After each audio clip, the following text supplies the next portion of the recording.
How close are the Miami Hurricanes to being a true championship contending team?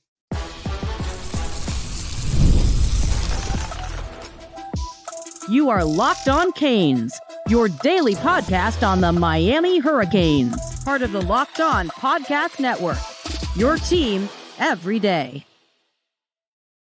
I am Alex Dono, University of Miami alumnus, longtime South Florida sports radio vet, writer for Canes County at Rivals, and thank you so much to the everydayers for making Locked On Canes your first listen and your first watch today. We're available free wherever you get your podcasts. We're free on YouTube. We're part of the Locked On Podcast Network, your team every day.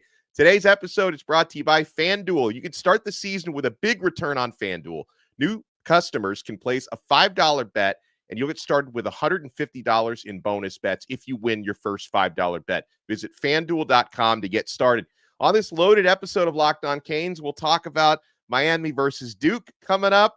Our special guest and I will talk stories from the Green Tree practice fields, stories from beating Florida State back in the good old days. Of course, Miami just beat Florida State a couple days ago. We'll get insights on the defensive backfield. Now, today is a Truth Teller Tuesday. Unfortunately, Bruce Warner, I talked to Bruce on the phone a little while ago. He sounds so sick.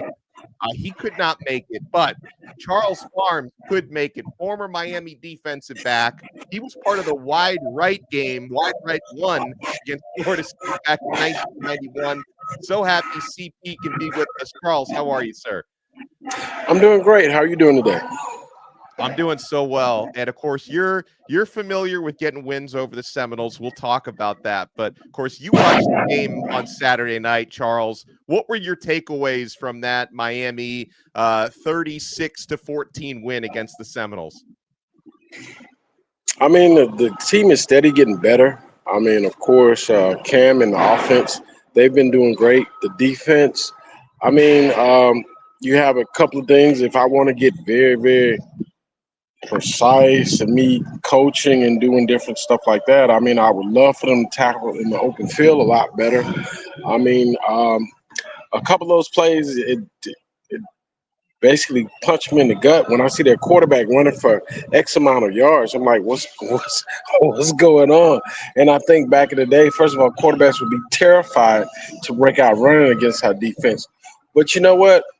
All I can say is that they're undefeated. The coaches are doing a great job. All the kids are doing a great job. I mean, they believe they can win, and that's what they're doing. They're winning. Yeah, no doubt. And I appreciate, Charles. I know that, you know, a lot of Miami fans, like we've grown accustomed to Cam Ward throwing for 350, 400 yards every game and throwing for 4 touchdowns. You know, Miami's offense, they dominated, but they did it a different way with 230 rushing yards. And I talked with another former Hurricane yesterday in KC McDermott, and he brought up, like, listen, they were taking what the defense gave to them. Florida State's defense was daring Miami to run the ball. That's exactly what they did. So offensively, I know they won a different way on Saturday, but I didn't have any issue with Damian Martinez going off on that Florida State defense. Well, I love it. Anyway, I mean, you can get yards. I mean, that's positive. And like I said, at the end of the day, a W. A win. I mean, I don't care if the kicker is going out there kicking. I mean, if it was 9-0, that's still a win. At the end of the day, it's a win. Yeah, and you were part. You talk about kickers. You were part of. I think it was a 17-16 final score back in 1991, and of course, the Seminoles had a chance to win the game on a kick, and it went wide right, and that was the first of a series. I think we've had at least 3, if not 4, wide rights over the years, a couple of wide lefts from the Seminoles. You know, we had Miami on the wrong end of it with what they called the block at the rock from several years ago. Like, special teams has been a big part of this rivalry over the years. But, you know, CP, take us back to that 1991 game. What was going through your mind when that kicker lined up and eventually put it wide to the right? It was just like, thank God. It was like, thank God, because you get there and you're like, I mean, that was a tough game. I mean, you had number 1 and number 2 teams in the nation playing against each other. It's a big rivalry. And, I mean, they were coming at us and we were coming at them. So When I was pretty much on the ground. I was just looking up. When I saw the ball go wide right, and I looked at the referee and he said, no good. I mean, I was ecstatic, as we all were. And we were so happy. We were so happy. Oh man, you played with Mario Cristobal back in those days. Well, what was he like in late '80s, early '90s? And did you imagine he might end up becoming a coach someday? I mean, he was a warrior, like any of our linemen. I mean, you got to deal with back in the day. You got Leon Cersei and all those guys. I mean, and they did what they needed to do as far as opening up holes for Stephen McGuire and the different guys that were running the ball. So, I mean, he was a competitor. I know he's out of Columbus High School, which a lot of ex-Hurricanes, which is from Alonzo Highsmith, a different player. And also the Iceman, Carlos Huerta, if I'm not mistaken, went to Columbus High School also. And of course, we call him the Iceman. And he helped us to score a lot of different victories. A lot of people don't realize, I mean, we had great defense back then, but it's a whole team effort. And I remember what Jimmy used to tell us. There's three phases of the game. You have offense, defense, and special. Usually, if you win two of those three, you'll end up winning the game. Oh, he was not wrong about that. Now, speaking of Miami's defense, you played DB at the University of Miami. I know you watch Miami's defensive backfield very closely these days, and come the Florida State game overall very good. I know Florida State doesn't have the best offense these days, but only 115 passing yards were given up. But then the previous three games, CP had a lot of explosive plays given up, including those four passing plays against Cal of at least 50 plus yards. Louisville's offense, which is a very good offense, had a lot of success. What have you seen from Miami's defensive backfield, some of the issues that they had during that 3-game stretch? And how much do you think is fixable moving forward? I mean, it's all fixable. I mean, they're not totally getting blown out to where, I mean, they're getting deep. I mean, first of all, it's communication. A lot of people got to realize when you have four guys in the defensive backfield, or if you got a guy that's coming in as an extra guy to cover in the slot, it's all about communication. You got to look at one another. And I know the stadium may be loud. I mean, it's hand signals and whatnot to get together to make sure, okay, what coverage are we running? And we got to make sure we're all on the same page so you don't have a blown coverage. I mean, and it's just about them. I mean, they're young, and the guys, I mean, they're going to get better. And they can't help but get better. You look at the receivers and the offense we have that they practice against every day. I mean, they continue to practice and just get better. I mean, you can have an all-star defensive backfield. So my whole thing is University of Miami is undefeated. Coaches are doing a great job. Players are doing a great job. And for me, it's all thumbs up.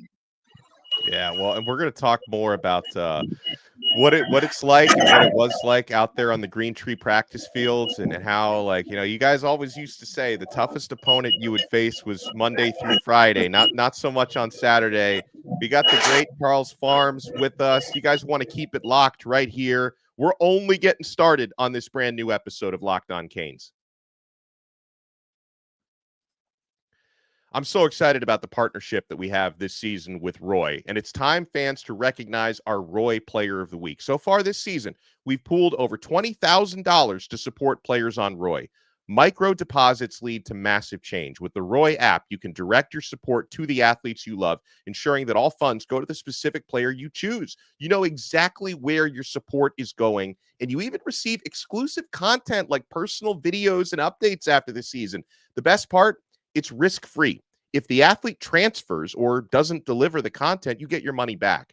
This week, I'm supporting, as our Roy Player of the Week, Damian Martinez.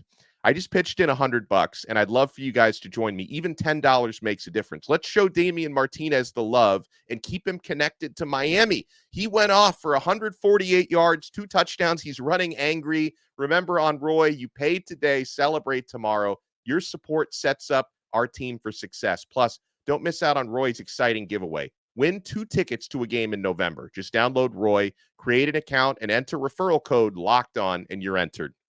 If you're already on Roy, any contribution to an athlete's campaign gets you entered automatically. No purchase necessary.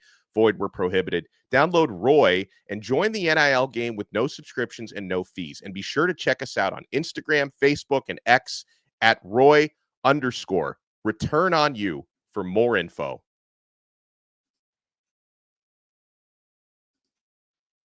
Thank you so much for making this episode of Locked On Canes your first listen and your first watch today. We're available free wherever you get your podcasts. We're free on YouTube. We're part of the Locked On Podcast Network, your team every day. We have the privilege of being joined here by former Miami Hurricanes great defensive back Charles Pharms. And Charles, well, what are you up to these days? I hear some factory stuff going on behind you. I see a very large fan. Let the fans know what you're up to these days.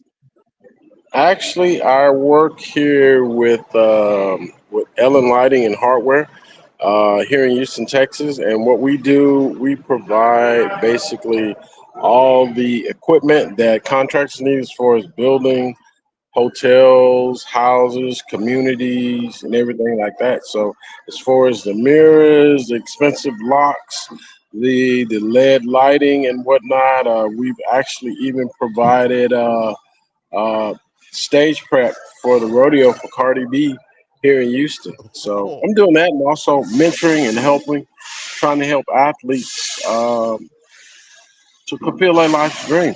I mean, the different parts of recruiting and whatnot. And of course, I want to continue the Texas pipeline to the University of Miami. Yes. And speaking of that Texas pipeline, you're from Texas. We talk to, when we talk to former Canes, we talk to people from all parts of the country. Obviously, a lot of them from the state of Florida. Howard Schnellenberger made the state of Miami and all that. So I'm always curious for someone from the Lone Star State. What was your recruitment like with Coach Johnson, and why did you decide Miami was the spot for you? Well, first of all, I was a little bit different because I just love the way Miami played ever since I was younger. Like I said, the whole story goes that I wrote the University of Miami, Florida FSU, and even University of Florida in the 10th grade coming to high school because I wanted to go to Florida school because I saw that back then the Southwest Conference, which was here in Texas, it was a running conference. So I wanted to go where they were going to pass the ball, where I could become better as a defensive back. I felt like if I would have stayed in the Southwest Conference, I would have been another linebacker. So that's one of the reasons. And then I love the way Jimmy Johnson and the team played. So coming up to it, I could have gone pretty much any school, a lot of different schools in America, which is I took my visits to UCLA, Michigan, Nebraska, Miami, and Oklahoma. And Jimmy was great enough how he is. They won the national championship that 87 season, and he set my visit up for the University of Miami during the national championship parade there in Miami. So that was something great too, because I was there during the parade. I was like, wow, this is where I want to be. And then you see all the support for, just Hurricane fans all over the world. But the city of Miami, it's great. I mean, it's home to me. It's home to me. I'll tell anybody quickly. I know I'm from Houston, Texas, but I mean, Miami's home for me also. So it was great, and I'm glad I had an opportunity. I was blessed that I was offered a scholarship, and I was able to go to the University of Miami. And you won 2 national titles when you were here, 89 and 91. I mean, and obviously I don't want to diminish the work you guys did on the field because you guys went out there and earned it. But now, like, how spoiled are you having, you played here, you won 2 national championships, and it's been over 20 years since Miami's gotten one. So it's like, what was that like being here for 4 years and getting 2 national titles out of it? I mean, it was great. I mean, if you break it down, I can say we were 50% at winning national championships, not just conference. I'm saying national championships. During the time I was in Miami, the lowest we were ever ranked was number 3. Other than that, it was number 2 twice, number 2 and number 3. And of course, I'm blessed to be a part of that whole 58 straight home victories, which is still an NCAA record. So, I mean, everybody knows you come down to the OB, it's going to be a problem. And we just didn't have it. You can't come to our house and expect a victory. You're going to go back with a loss. Just take it. Go ahead, get off the bus, get beat, then get back on the bus and go back to your respective school. Charles Pharms with us now. Tell me about practices back in those days. And I know these days, Mario, who was in your era, he does whatever he can to make Green Tree the ultimate battleground, but they're not allowed to. Like, there's rules against practicing as hard as you guys used to practice. What was it like on Green Tree? Were you guys doing 2-a-days, 3-a-days, and talk about some of the battles you had in practice? I'll just say this. I won't say names, but I've seen a fight on the practice field where another guy ended up breaking a guy's nose, punching him through his face mask, and the guy broke his knuckle, but just went on with practice. I've actually cracked one of the receivers' ribs during practice, so we used to go at it real tough. I mean, matter of fact, Coach Erickson used to let us hit in 7-on-7. Wow. Jeez. Who were to talk about some of the guys you played with? Who were the biggest trash talkers and like the biggest alphas out there on the field? Well, I mean, even though you had the guys that were number 1 and number 3 picks, Cortez Kennedy and also Russell Maryland, they were quiet, but of course they were very, very loud once the ball was snapped. But I mean, I would talk a little trash, and then you had Jesse Armstead and pretty much defense, different guys, period. I mean, Lamar Thomas, of course, was my roommate and also one of the great players at the University of Miami. So we all talk to trash a little bit just by it's by our demeanor, it's about our swag, I mean, it's almost like you don't know if it was a performance just on the football field or we're deciding okay, which dance we're gonna do, which we're gonna do after somebody makes a big play or something like that. So they'll wait for the turnover chains and everything like that. Now it's funny because these days, Charles, he's not the only one, but one of the biggest trash talkers in practice is the starting quarterback, Cam Ward. Now I don't know how much trash like Gino Torretta and Craig Erickson were talking back in the day, but Ward is one of the biggest trash talkers. I mean, is that unusual to have a quarterback who talks that much? Well, I mean, he can talk. He can talk trash. I mean, because uh, his stats prove it. I mean, he's talking trash just by the numbers on the paperwork. But we really didn't have our quarterbacks didn't talk trash with us because we were like, what? Man, we'll run a few blitzes on you, and I bet you'll be quiet real quick. So, I mean, it's funny because we used to even sometimes during a game. I mean, we get heated because we're trying to stop the other team, and we might walk down to the offensive side of on the sideline and be like, "Y'all better get this shit together. If not, practice is gonna be rough next week." So, I mean, we talk trash to each other, but it made us better. I mean, and like I said, before we went out on the practice field, everybody's joking around in the locker room and whatnot, but it was straight business on Green Tree. And at the end of the day, guys would go and play video games to do whatever after practice, offense and defense together. But it was all about work, putting in work, and that's something that was instilled that I learned just from the older guys and Jimmy and everything when I first got there. And like I said, Coach Erickson, and when they first got there, when they saw us on the field practicing by ourselves, basically, they were like, "Oh my goodness, what are they doing?" And it was just all about getting better. It was all about we want to be playing for another national championship because back then when we first started, when I was first there, I mean, there was no conference. We were independent. Right. Yeah. So No just do whatever doubt. you need to do to get better and just to work hard. And then we say the games were the easy part of it. That's what they say. Oh man, and I want to talk about because I know that this year's team they're trying to have that same mentality. Go 1-0 every week, get better. They know despite the 8-0 start that they haven't played their best football yet. So when we come back, I want to talk with CP about how much farther this team can go. You guys want to keep it locked right here. We're not done yet. We got Charles Pharms with us on this brand new episode of Locked On Canes. Certainly not done with FanDuel. Guys, Miami Hurricanes are 20.5-point favorites this weekend against the Duke Blue Devils. That's a big number. Miami did cover against Florida State last week. We'll see if they can get it done against Duke as well. There's so much NFL action as well you can have with FanDuel, America's #1 sports book. Right now, new customers can bet $5 and get $150 in bonus bets if you win.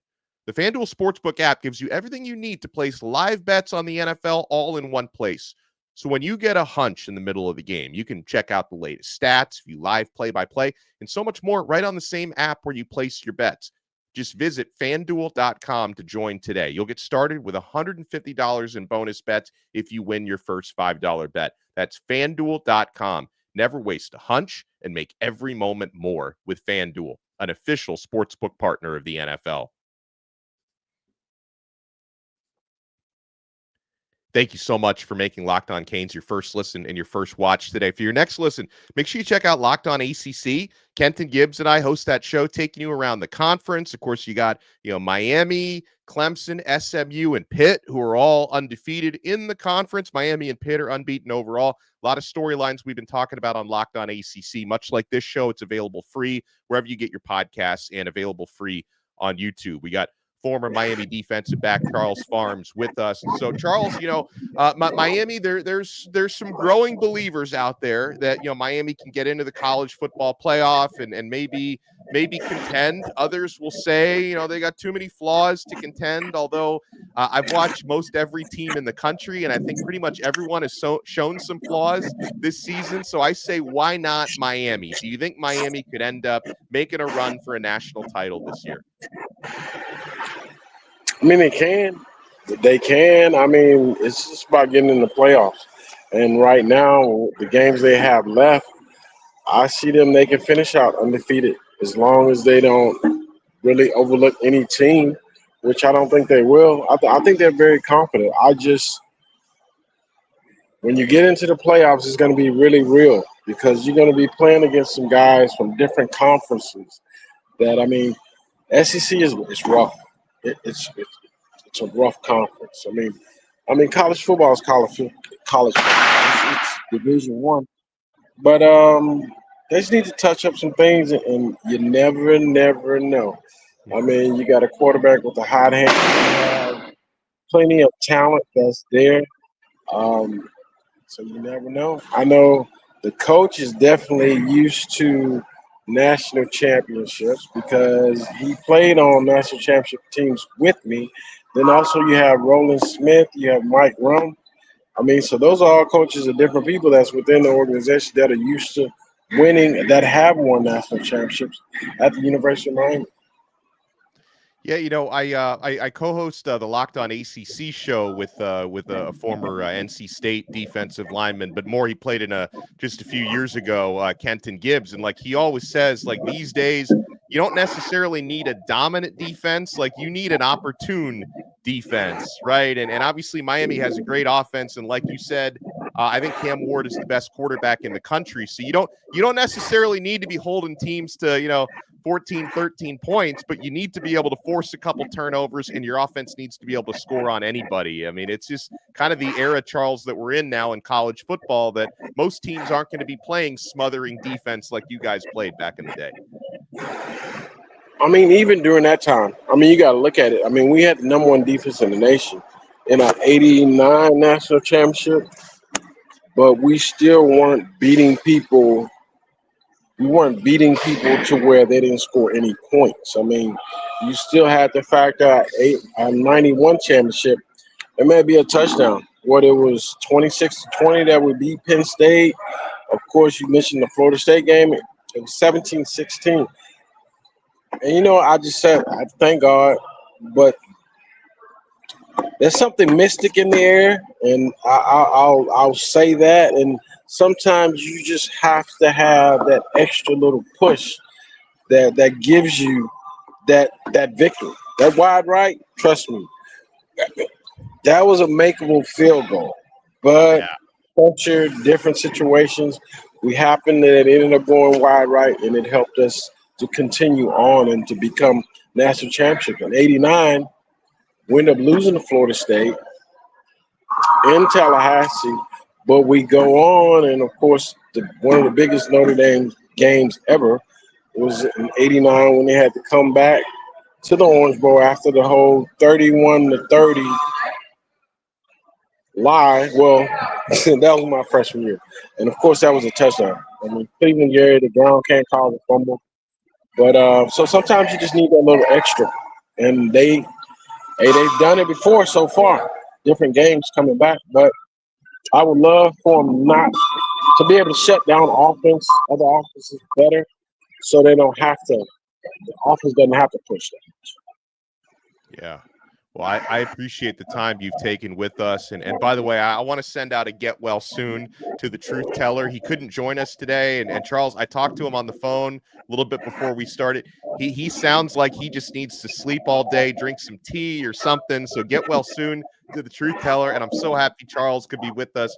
Charles Pharms, thank you so much. And if you want to send any message out there to the Canes fans, I'll give you the floor, sir.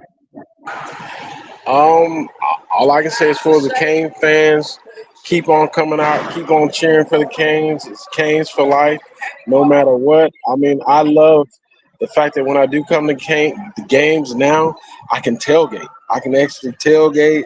And one of the coolest things I ever did when I stopped playing, I wanted to go back in the Orange Bowl. I wanted to go in the student section. I'm like, wow. I mean, because you're playing, you don't get a chance to be in the crowd. Just continue to support the team, and thank you for all the love that you guys give, and it's great to be a Miami Hurricane. It's great to have you on. Charles Pharms, thank you so much. And thanks to everyone for making Locked On Canes your first listen and your first watch today. Make sure to smash that like button and subscribe. Subscribe on Apple Podcasts, Spotify, wherever you get your pods. And we'll talk to you guys next time on another episode of Locked On Canes. We are part of the awesome Locked On Podcast Network. Your team every day.